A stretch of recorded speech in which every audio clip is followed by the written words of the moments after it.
ദൈവനാമത്തിന് മഹത്വമുണ്ടാകട്ടെ. സഹോദരങ്ങളെ, വരാൻ പോകുന്ന കാര്യങ്ങളെക്കുറിച്ച് യോഹന്നാന് ദർശനം നൽകിയ വെളിപ്പാടിൽ ആദ്യം പറയുന്നത് സഭകളെക്കുറിച്ചാണ്. വെളിപ്പാട് 1:4 യോഹന്നാൻ ആസ്യയിലെ 7 സഭകൾക്കും എഴുതുന്നത് എന്ന് പറഞ്ഞാണ് തുടങ്ങുന്നത്. 1:11 ഇങ്ങനെ പറയുന്നു: നീ കാണുന്നത് ഒരു പുസ്തകത്തിൽ എഴുതി എഫെസുസ്, സ്മുർണ, പെർഗമസ്, തുയതൈര, സർദീസ്, ഫിലഡൽഫിയ, ലാവോദിക്ക എന്നീ പട്ടണങ്ങളിലുള്ള 7 സഭകൾക്കും അയക്കുക.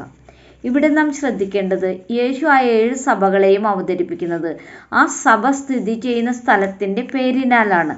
അതായത് വ്യക്തികൾക്കോ നമ്മൾ സഭയ്ക്ക് കൊടുക്കുന്ന പേരിനോ യേശുവിൻ്റെ മുമ്പിൽ പ്രസക്തിയില്ല.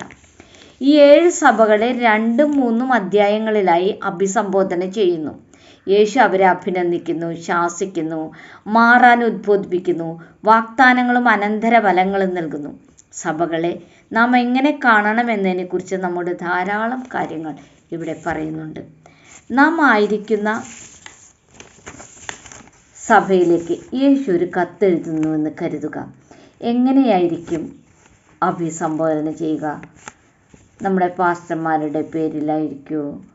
അല്ലെങ്കിൽ ചർച്ചയിലെ മുഖ്യനായ ആളുടെ പേരിലായിരിക്കുമോ?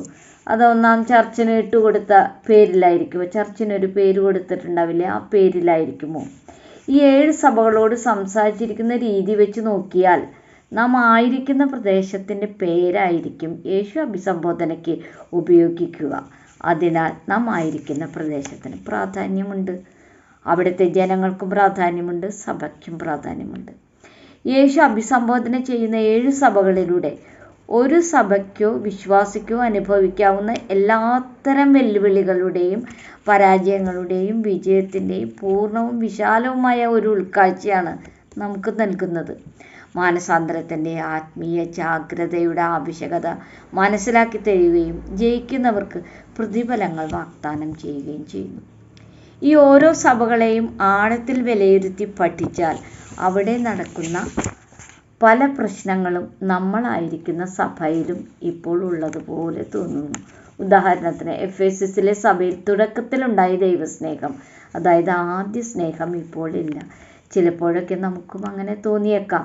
ചില സഭകളിൽ പെർഗമസിലെ സഭയിലെ പോലെ ബിലയാമിൻ്റെ ഉപദേശം മുറുകെ പിടിച്ചിരിക്കുന്നവർ ഉണ്ടോ എന്ന് നാം സംശയിക്കാറുണ്ട്. തുയതൈരയിലെ സഭയിലുണ്ടായിരുന്ന പോലെ ജെസബൽ എന്ന സ്ത്രീയുടെ ദുരുപദേശവും വശീകരണവും ഉണ്ടോ എന്ന് തോന്നാറുണ്ട്. ഇങ്ങനെയുള്ള പല അപാകതകളും ഇന്ന് നമ്മുടേതായ സഭകളിലും കാണുന്നുണ്ട്. അതിനാൽ അക്കാലത്തെ സഭകളിൽ മാത്രമല്ല, ഇക്കാലത്തെ സഭകളിലും ഇവയൊക്കെ കണ്ടുവരുന്നതിനാൽ യേശു അവരോട് പറയുന്ന മാനസാന്തരത്തിൻ്റെ ആവശ്യകത നമുക്കുമുണ്ട്. അതല്ലെങ്കിൽ തരാമെന്ന് വാഗ്ദാനം ചെയ്ത പ്രതിഫലം നമുക്ക് ലഭിക്കില്ല എന്ന് ആ സഭകളോട് തറപ്പിച്ച് പറയുന്നത് പോലെ നമ്മോടും പറയുന്നുവെന്ന് നാം മനസ്സിലാക്കേണ്ടിയിരിക്കുന്നു.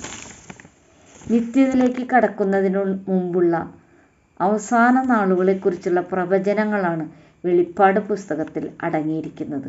ഈ പ്രവചനങ്ങൾ വായിച്ച് മനസ്സിലാക്കുന്ന നാം ഈ പ്രവചനത്തിൻ്റെ സ്വഭാവം ഉൾക്കൊള്ളണം. വ്യക്തികേന്ദ്രീകൃതമായിരിക്കുന്നതോ ഒരു പ്രത്യേക സമൂഹത്തെയോ ഇവിടെ പറയുന്നില്ല. യേശുവിന് വേണ്ടി നിത്യതയ്ക്കായി അതിലെ വാഗ്ദാനങ്ങൾ നേടാനായി നിലകൊള്ളുന്ന സഭകൾ അവരുടെ വീഴ്ചകൾ പരിഹരിച്ച് നിത്യതയിലെ പ്രതിഫലങ്ങൾ തിരികെ നേടണമെന്നാണ് യേശു ആഗ്രഹിക്കുന്നത്. നാം ആയിരിക്കുന്ന ദേശത്തിൻ്റെ, നമ്മുടെ സഭകൾക്കും അതിന് കഴിയട്ടെ. ഈ വചനങ്ങൾ സ്വീകരിക്കാൻ പരിശുദ്ധാത്മാവ് സഹായിക്കട്ടെ. ദൈവം എല്ലാവരെയും സമൃദ്ധമായി അനുഗ്രഹിക്കട്ടെ.